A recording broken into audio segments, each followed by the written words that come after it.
Education सोसायटीच्या आबासाहेब गरवारे महाविद्यालयाच्या वृत्तपत्रविद्या आणि जनसंज्ञापन विभागाच्या संवाद न्यूजमध्ये आपल्या सर्वांचे स्वागत. मी मृणाल आणि या आहेत आजच्या ठळक बातम्या. देशभरात विजयादशमीचा उत्साह, असत्यावर सत्याचा विजय. राष्ट्रीय स्वयंसेवक संघाचा शताब्दी महोत्सव, 100 वर्षाच्या प्रवासानंतर नवीन क्षितिजाकडे वाटचाल.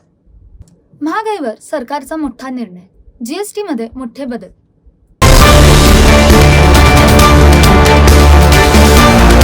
नमस्कार, आपण पाहतात संवाद न्यूज. आज देशभरात विजयादशमी म्हणजेच दसरा हा मोठ्या उत्साहात साजरा केला जात आहे. भारतीय संस्कृतीतील 3.5 मूर्तांपैकी एक मानला जाणारा हा सण अंधारावर प्रकाशाचा आणि असत्यावर सत्याचा विजय दर्शवतो. इतिहासात आजच्या दिवशी मर्यादा पुरुषोत्तम श्रीरामांनी रावणाचा पराभव केला आणि देवी दुर्गेने महिषासुराचा वध करून धर्म आणि न्यायाची स्थापना केली. त्यामुळे या दिवसाला विजयादशमी असेही संबोधले जाते. नवरात्राची सांगता देखील याच दिवशी होते परत मिळवली.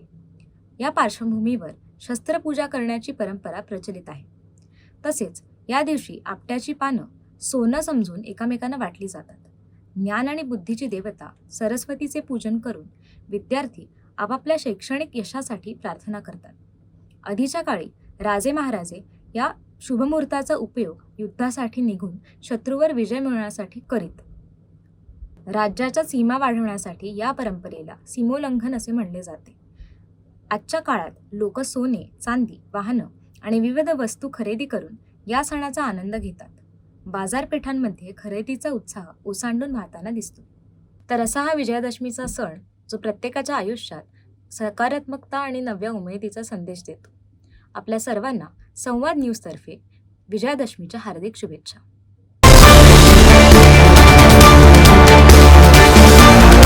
27 सप्टेंबर 1925 रोजी डॉक्टर केशव बळीराम हेडगेवार यांनी राष्ट्रीय स्वयंसेवक संघाची स्थापना केली.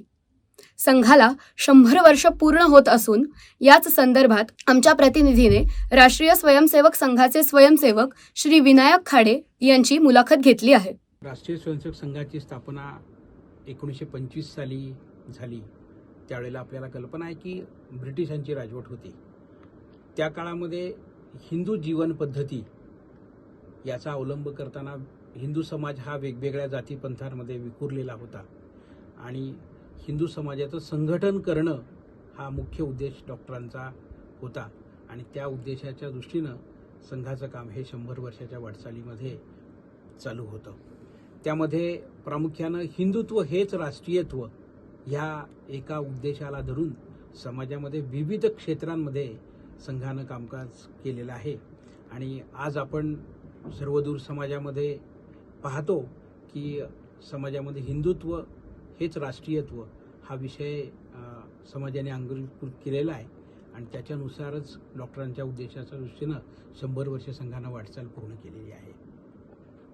100 वर्षाच्या प्रवासानंतर RSS आज जगातील मुख्य स्वयंसेवक संघटनांपैकी एक संघटना मानली जाते.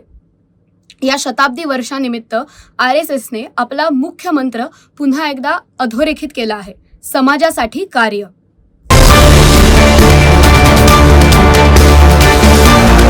देशभरातील नागरिकांना महागाईतून दिलासा देण्यासाठी मोदी सरकारचा मोठा निर्णय समोर आला आहे. जीएसटी प्रणालीमध्ये मोठा बदल करत नेक्स्ट जेन जीएसटी कर लागू करण्यात आला आहे. तर आता पाहूयात या जीएसटीमध्ये कोणते नवीन बदल करण्यात आले आहेत.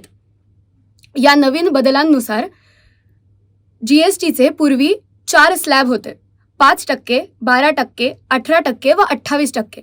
पण आता नव्या व्यवस्थेनुसार केवळ 5 व 18% हे 2च स्लॅब जीएसटी करामध्ये लागू करण्यात आले आहेत. या बदलानुसार 12% स्लॅबमधील वस्तू 5%, तर 28% स्लॅबमधील वस्तू 18% कराने सर्वांना उपलब्ध होणार आहेत. या नव्या प्रणालीनुसार सर्व नागरिकांना महागड्या गोष्टींवरील किमती कमी होणार असून त्याचा फायदा होणार आहे. सरकारचा हा निर्णय महागाईवर नियंत्रण आणण्याच्या दृष्टीने महत्त्वाचा मानला जात आहे. मात्र हा निर्णय प्रत्यक्षात किती परिणामकारक ठरणार आहे हे चित्र आता काही दिवसातच समोर येईल.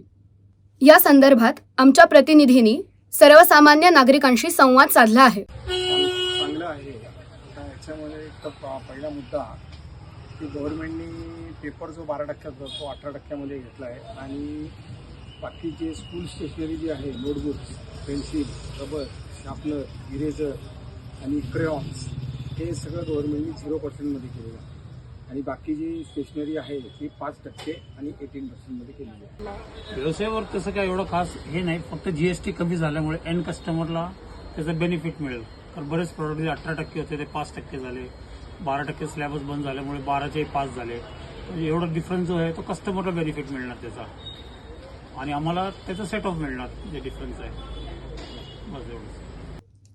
सरकारच्या या निर्णयाचा नेमका काय परिणाम होणार असून ग्राहकांना दिलासा मिळणार आहे का, हे पुढील काही दिवसातच स्पष्ट होईल.